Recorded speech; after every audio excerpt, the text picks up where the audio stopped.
I wanted to go through some setup stuff today, and mainly focusing on the force feedback side of things because I felt that's what made the biggest difference for me to be able to get faster. So this is the sim rig I was using up until just recently, and it's definitely super low end. I got it off Craigslist for cheap sometime in 2019, and used it to play Forza a bit on the Xbox, and never did quite figure out why I was so terrible at it. It ended up being the field of view that was really off, and so end of the year, I put together a gaming PC and started to. I joined iRacing right at the end of 2019, but didn't really start playing until middle of January because I had a Oculus VR set that had to be RMA'd. So I started off with the Logitech G920 and this open wheeler sim cockpit, which was pretty good, except for this bar right here, where the riser for the wheel comes up, because you couldn't really easily heel and toe. It was always in the way, but I made do with it. It wasn't too bad. So this is what I'm using today, which is quite a bit different from that one. And so it's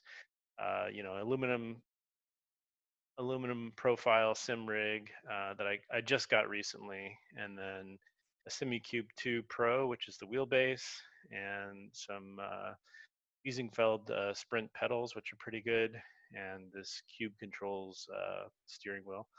And the other thing that made a big difference was actually sound. And so I'm using an Astro A40 wireless headset now, and that having additional volume, be able to hear the tires and everything makes a big difference, because when you move from a physical real car into the simulation, I found that just it's like sensory deprivation. I mean, you don't feel anything, you don't sense any G forces, you can't tell when the car's sliding. There's a you know whole missing aspect of trying to drive a car quickly in a simulation as compared to in real life. And so it took a while to get used to actually driving in the sim. Some of this stuff helps to some extent, but not as much as you might expect.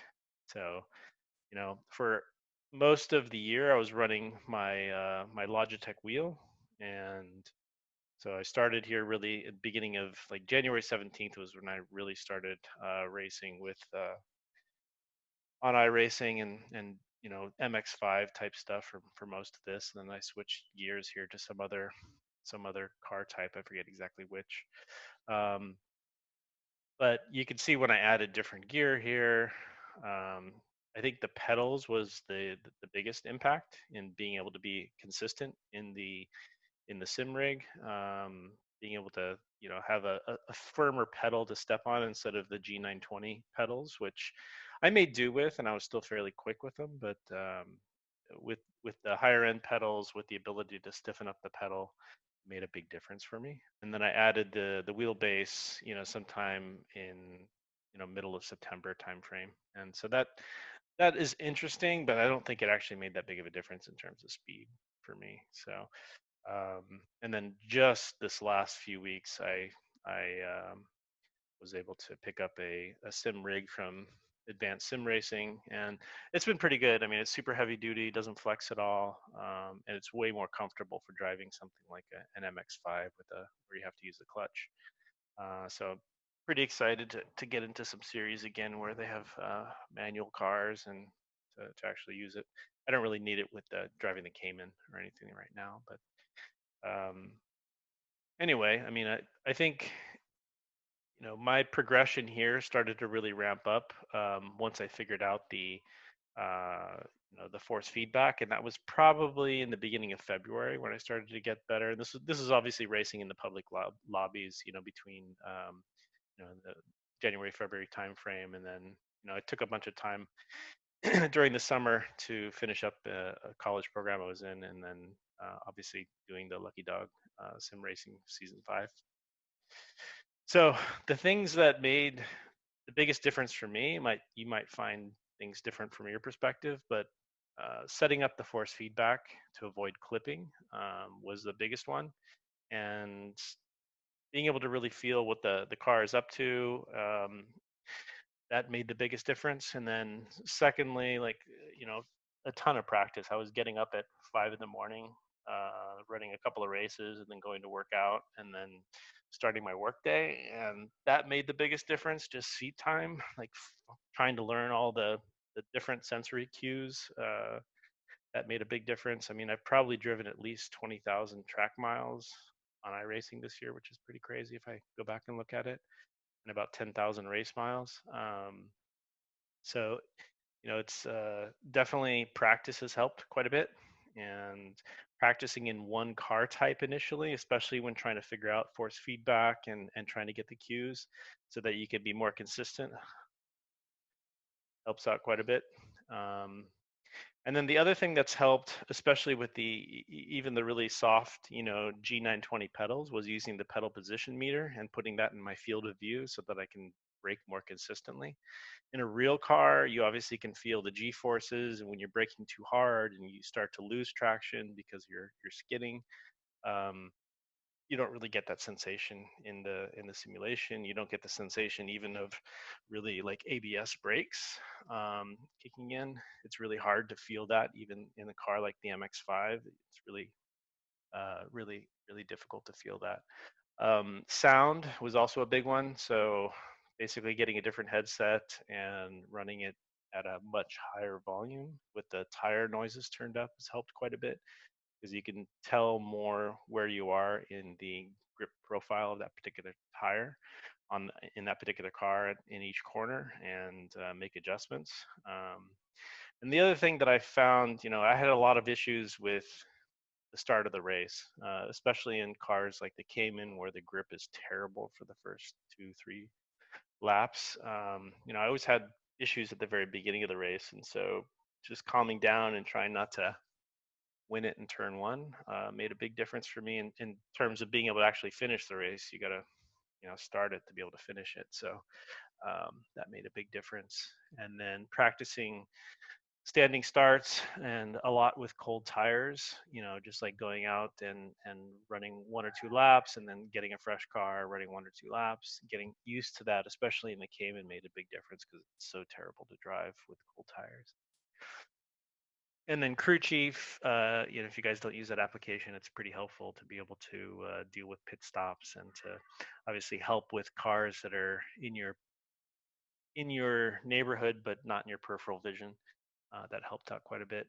And then for doing setups and stuff, I started using the application from McLaren called Atlas, Advanced Telemetry. I forget what the rest of it stands for, but it's a system for looking at your telemetry data out of iRacing, and it can import iRacing data directly, and then you can take a look at all sorts of information related to your suspension geometry, your grip levels, your how much wheel slip you have on each wheel, what the wheel speeds are in the different turns, and being able to see what actually is happening from the car's perspective helped me to start to create my own setups. And that's made a big difference as well, because if you're not comfortable in the car, if you feel it's just uncontrollable, it's probably your setup is really screwy. Either your force feedback is messed up or your car setup. And then once you get both of those dialed in, you can be a lot more consistent and confident in the car. And then the last thing, I screwed up a bunch of races last year by staring at the relative screen. When you're racing and you're in front, and you're watching that the gap meter in terms of seconds of the cars behind you, and you're like, oh crap, they're they caught up 0.2 seconds in that corner. You start to fixate on that stupid screen, and I did that a bunch last year, and I lost some races because of it, because I would lose focus on what I was supposed to be driving and what I was supposed to be doing behind the wheel, and ended up either putting a wheel wrong or going off track or something like that, and just glancing at it every once in a while, and maybe even turning it off from time to time when you're seconds ahead of somebody else makes a big difference, because otherwise you're splitting your focus from where it should be. So I'd say the biggest thing thereafter was really a better pedal set, and So I think the pedals probably had the biggest impact of all the upgrades. Being able to be more consistent on braking, that's really the biggest thing uh, in iRacing, to be able to go quickly. And low frequency effects, these are basically like base shakers. I put those on a few weeks back, and they're not as transformative as I was expecting. I was hoping, to have a lot more um, sensitivity to, wheel lockups and wheel slip and stuff like that. And in iRacing, unfortunately, the telemetry for audio is not great. And so if you use the built-in low frequency effect audio within iRacing, it's basically mono, and you don't really get any of the wheel slip information. I was hoping to feel more with, ABS kicking in the MX-5 or the Cayman. Don't really feel any of that. So it's, I'm probably going to slim down the setup that I have and return some of the gear, because it's overkill. It doesn't really do as much as I was hoping. So anyway, those are my top things that I found made me faster in the sim. But the biggest ones are really, the top two up here, which are really just getting your setup right and then practicing like crazy. So force feedback. So talking about force feedback clipping. So clipping basically means, that if you take a look at the blue line here and pretend like this is the blue line where the simulation is trying to generate force based on what the car is actually doing. If your wheel is able to output up to 100, whatever the number is up here, maybe it's foot pounds, newton meters, whatever, the simulation is trying to tell your wheel, hey, I need you to output this amount in order to simulate what's actually going on with the car. So if you have a wheel that's not strong enough to output that force, and your wheel is only able to go up to, say, 20% of the total force that the sim is trying to put out, you obviously get this clipping effect. And so basically the force is limited at 20 newton meters, or whatever the measure is here, and you lose whatever fidelity that the sim is trying to communicate to you. And so this is where getting the force feedback set up working appropriately allows you to feel more what's going on with the front tires, what's going on with the loading of the sidewalls, what's going on with sliding, that sort of thing. And so that's why it's really important to actually get the force feedback set up appropriately, so that you can actually feel what's going on. And so if you had your force feedback set up correctly, say your wheel is only able to put out 20 newton meters, um, if it was set up correctly, the sim would be able to adapt to that and give you the fidelity of, whatever the feel is that it's trying to communicate to you via the wheel. So depending on what kind of wheelbase you have, they have different max force feedback strengths. And so, probably what you guys have sitting in front of you is one of these wheels, and take a note of what the max force feedback strength is in newton meters as you look at these charts. And we'll have to go into the sim and make some configuration changes, possibly, depending on what you currently have set up versus what's listed here. So is everybody's wheel listed in these in this table?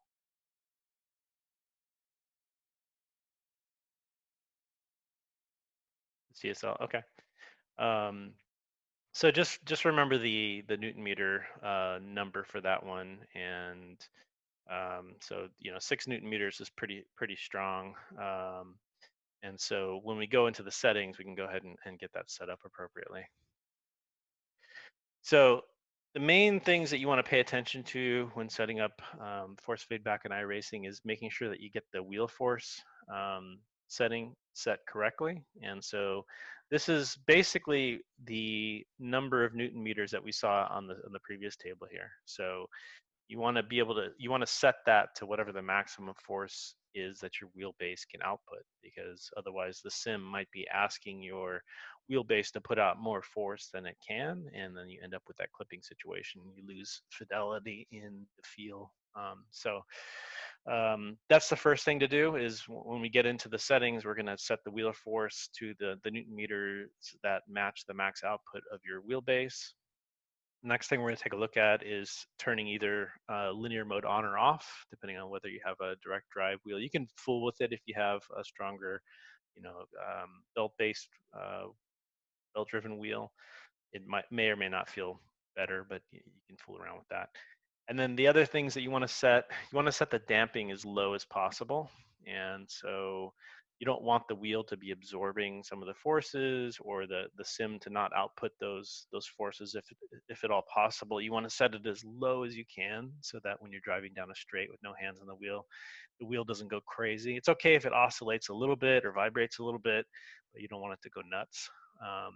And then but as low as you can get this setting, so that the wheel is not hiding some of the effects that it's going to put out. And then the minimum force, I usually just set this to 0, because you want even the minute sort of sensory things that the sim is going to put out to come through the wheel, even if they're light. So I usually set that to 0. And then in order to set up the max, what's called the max feedback, or max force feedback uh, setting, there's an automatic option within iRacing that you can turn on.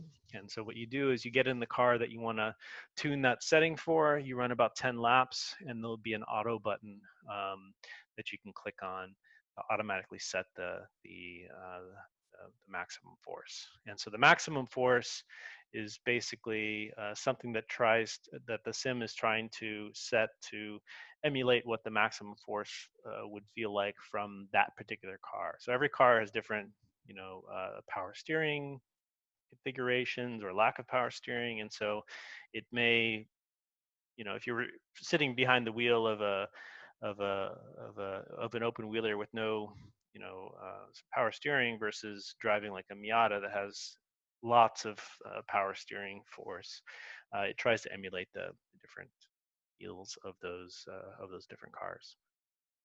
So last thing here is, like, for people who want to fool around and don't mind dealing with some headaches, there is an application called IRFFB, which is iRacing Force Feedback. It's basically a little helper application that can sit in between your wheel and iRacing and does some translation of the force feedback that comes out of the game and the telemetry that comes out of the game. And what it is trying to do is take this 60 hertz force feedback, which is pretty, low update cycle from iRacing from a force feedback perspective.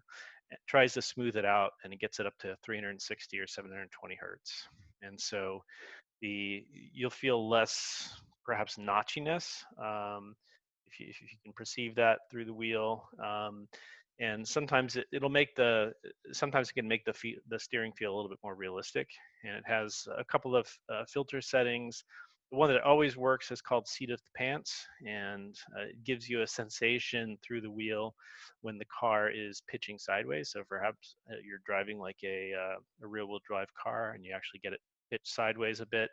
It will tweak the force feedback a little bit to give you the sensation that the car is going sideways, and it's another sensory perception component that will give you some idea of what the car is doing without actually being able to feel what the car is doing. And it also has an understeer effect, but that works with a very small subset of cars. And what it does is it removes some of the force feedback when it detects the front wheels are actually slipping. And so in a front wheel drive car, if you guys are familiar with driving a front wheel drive car and it starts to understeer as you're getting on the gas, you start to feel the steering go light, for example. And that's because the tires have lost grip, and in a real car, you would notice that via, a slight sensation of the front wheels getting light through the steering wheel. It can emulate that type of feeling as well.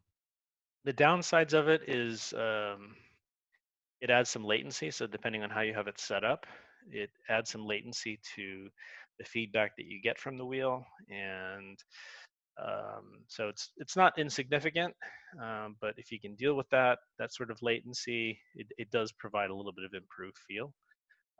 Sometimes it's unreliable, and you know you'll have to restart your computer to get it to work. You'll have to unplug, replug your wheelbase. You'll have to restart the application a few times. and then other times it'll work great, and there's just no rhyme or reason to when it decides to work well or when it doesn't. And sometimes, I'll finish qualifying, I'll get pole position, and then I drop into the race, and all of a sudden the force feedback's not working, or the wheel is off kilter, and that's really frustrating. But when it does work, it does improve. From my perspective, it does improve the feel of the game quite a bit. So those are those are the main points that I wanted to make today, and then we can go through and take a look at everybody's force feedback settings and see if we can get those tuned up, and then go back out on track and see if you guys see a difference or not. All right, go into options. Okay, so what kind of wheelbase do you have? CSL. Okay, so the wheel force setting, you have it set very low at 1 Newton meter. So you're barely getting any force feedback at all when you're driving right now. So since you have the CSL, I would set that up to 5 or 6 Newton meters, because that's what the number was for the CSL. So set it up to like 6. I mean, do you notice any force feedback when you were driving previously with that setup? Okay. So try take the strength and just set it to somewhere in the middle, like 30 or something like that. All right. Okay. And then damping, you want to turn that down, like set it all the way down to 0 for now. Okay. And then you see that grayed out where it says auto above next to reset. So after you change your settings and you go and run some laps, you'll see that auto link is no longer grayed out, and you can click it. And what it'll do is it'll automatically tune that strength setting above, and it'll try and set it for because you're driving the MX-5 right now. It'll set it for the MX-5's strength to try and emulate the force feedback that you should be feeling from that particular car. I mean, MX-5 has a lot of boost to its power steering, so it'd be fairly light wheel. So I'm guessing it's going to drop the strength down to like 18 or 20 or something like that. But let's start with something heavier first, and then you'll notice a difference. So save that. Actually, let's see. Auto. Let's see. What else do we need to set in here? So the other thing that you want to set is the brake force. You don't see your pedal outputs in the sim right now, right? I didn't see it when I was looking, in terms of like when you hit the gas or the brake or anything. Okay, let me go over to controls at the bottom there. What is the setting called? Something like pedals. I can't remember what it's called. Yeah, speed, gear, pedals, display. So you want to hit the P button when you're in the sim, and that will bring up a little window pop up that shows your clutch, your brake, and your throttle. And those are the positions that your pedals are currently in.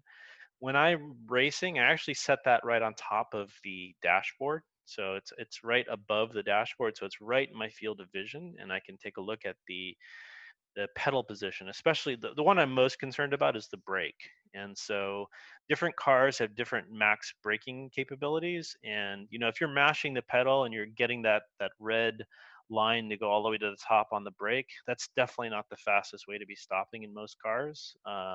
Especially like the Cayman eh, doesn't like heavy braking at all, and the Miata will take heavier braking, but you certainly get into ABS, and then the car doesn't stop very fast. And so setting that gear speed pedals display to on and putting it in your field of vision when you're especially in a heavy braking zone, to make sure that you're in the right sort of range to get maximum braking. And you'll get the sense for that, like if you go out and do a bunch of laps and make sure that you're always braking at the same point, but trying braking first at 90%, then 70%, then 60%, and then taking a look at where you end up.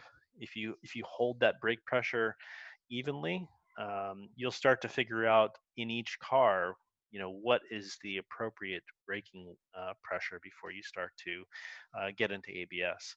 With the ABS cars, you can't tell because there's no shaking. Like in a regular street car, if you get into ABS, you can feel it. You feel pulsation in the steering wheel, you feel it in the pedals. In iRacing, you don't really feel it very much, which sucks because you don't know if you're in it or not, and there's no telemetry output for ABS, so you can't even use like an add-on to like SimHub or something to vibrate some speaker or something like that when you're in ABS. It doesn't work. So, all right, so hit done, and then you can go back out on track and see if you can see what it feels like.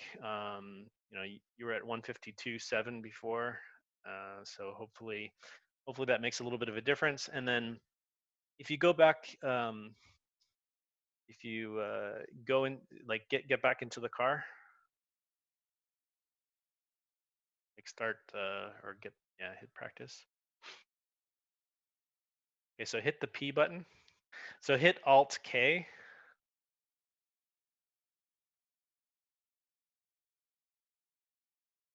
Alt K. All right, now you can grab that little window and put it right above your dashboard, right above, like a little bit higher, right there.